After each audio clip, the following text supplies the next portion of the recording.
अच्छा राना साहब, जो इन्होंने बात कही कि कई लोगों को पकड़ा गया और यकीनन काफ़ी लोगों को फिर छोड़ दिया गया, तो जाहिर है उनके ख़िलाफ़ एविडेंस तो नहीं होगी कि उनको फिर रिहा कर दिया गया।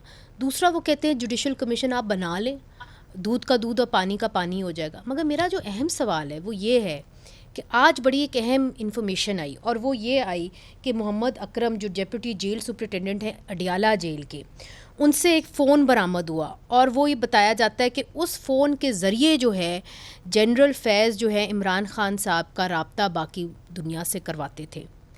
अब जो मोहम्मद अकरम है वो गायब है, तो जब आपने तफ्तीश अगर करनी ही है और आप उसके ज़रिए तफ्तीश तक पहुंच रहे हैं, बता रहे हैं कि हमें ये शवाहिद निकले हैं, तो क्यों ना आप उसको कानून के दायरे में आके करें। किसी को इस तरह गायब कर देना फिर तफ्तीश करना, मैं एग्री करता हूँ कि मुझे इस रिपोर्ट की जो है वो मैं तस्दीक या तौसीह नहीं कर, यानी कि आई कांट रिजेक्ट और एक्सेप्ट इट। देखिए ये तो आप सही कह रही हैं कि अगर ऐसा कोई वो उनका रोल है तो उनके ख़िलाफ़ FIR कट जानी चाहिए और उसके तहत फिर तहकीक होनी चाहिए। लेकिन देखें उनकी अहलिया ने कहा है कि मैं FIR, तो वो मेरे ख्याल से वो भी गई हैं कोर्ट में, तो ये चीज़ सामने आ जाएगी कि क्या मामला थे। लेकिन इससे जो चीज़ बड़ी क्लियर है ना कि जो नेटवर्क जो एक काम कर रहा था मुल्क को डिस्टेबलाइज करने के लिए, वो अनअर्थ अब हो रहा है, जो एक ग्रैंड एजेंडा था। But why not have a judicial commission as they say? देखिए जुडिशल कमीशन तो ये एक आंखों में धूल झोंकने वाली बात है। हम बना देंगे जुडिशल कमीशन, ये कहेंगे हमें ये तस्लीम नहीं है, फलाना नहीं है, ये मर्जी का वो फैसला आ गया। असल चीज़ तो ये कि ये चीज़ तो लोगों ने विटनेस की है ना। क्या आपने नहीं सुना कि खान नहीं तो पाकिस्तान नहीं? क्या आपने अगले दिन 10 मई को नहीं सुना कि अगर मुझे फिर गिरफ्तार करेंगे तो यही कुछ होगा? क्या आपने पतलूने लहरती हुई नहीं देखी? क्या ये सारे जो मामला ऑल द मोर रीजन कि आप ओपन ट्रायल करें। क्यों बेचारे सिविलियंस को आप मिलिट्री कोर्ट्स में धकेल रहे, जहाँ पे बिल्कुल क्लोज डोर ट्रायल्स होंगे? ये तो इजिप्ट में इस तरह क्या हुआ, बर्मा में इस तरह का हुआ।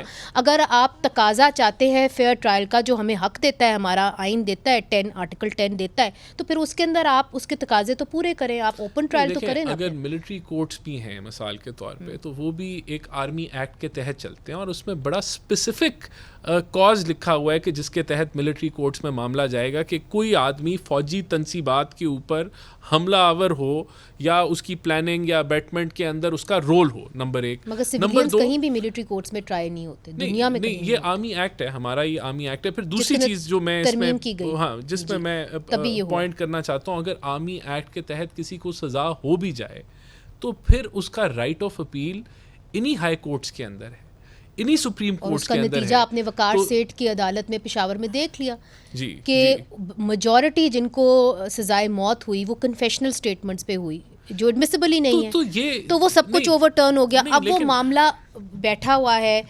देखिए ना, ये सब कुछ टाइड इन है सुप्रीम कोर्ट में। वहाँ पे कितने साल हो गए सर? 5 से 6 साल हो गए। हमारी अदालतें जो इंसाफ देती हैं पूरे सूबे में, इंटर्नमेंट सेंटर जहाँ पे मुजम्मिल साहब बैठे हुए हैं, यहाँ मसला क्या है, वो फाल है, उस पे कोई बात ही नहीं कर रहा। क्या है, देखें प्रॉब्लम क्या है इस मुल्क का कि अभी 1.5 साल हो गया।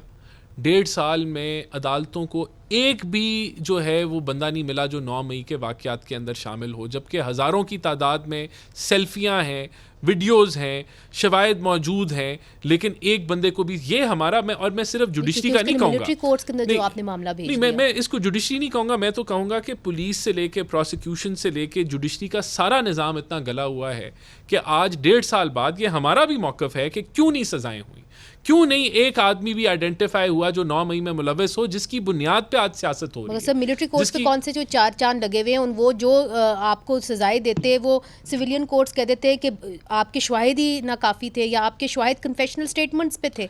मतलब उसके अंदर इसके ऊपर तो इंटरनेशनल कोर्ट ऑफ जूरिस्ट्स ने भी एक स्टेटमेंट दी हुई है। So all the more reason आप क्रिमिनल जस्टिस सिस्टम बेहतर करे बजाय कि पैरेलल जस्टिस सिस्टम खड़ा कर दें। बेहतर होना चाहिए, इसमें तो कोई डिबेट ही नहीं है। हम तो जुडिशल रिफॉर्म्स चाहते हैं, हम तो इन चीज़ों को बेहतर करना चाहते हैं और इसके ऊपर हुकूमत ऑपोजिशन को मिलकर चलना चाहिए। लेकिन ऐसा भी नहीं है कि आपके मिलिट्री कोर्ट बिल्कुल ही रद्द आप उनको कर दें, वो बड़ा अच्छा काम भी करते हैं। इस मुल्क में जो सिवेरिटी है, जो सिक्योरिटी सिचुएशन है, जो फॉल्ट लाइंस हैं, वो इतनी ख़तरनाक हैं कि अगर उनको मैनिपुलेट किया जाए, उनके ऊपर आप एक सोशल मीडिया की एक प्रोपेगेंडा की आग चलाएं उसके ऊपर, तो ये फॉल्ट लाइंस जो हैं ये टोए बन जाएंगे and they will be a risk to the ये आपकी इस मुल्क की एग्जिस्टेंस के लिए रिस्क बन सकते हैं। तो ये हमें इन सारी चीज़ों को देख के आगे बढ़ना है। और ये कोई आसान मामलात नहीं है जो KPK के अंदर सिक्योरिटी की सिचुएशन है, जहाँ दहशतगर्दों को दोबारा लगा के बसाया गया, फिर आपके बलूचिस्तान के अंदर जो मामलात हैं। तो हमने देखें इन सब चीज़ों के साथ हमें ये, और क्योंकि हमारा जुडिशल निज़ाम डिलीवर नहीं कर रहा,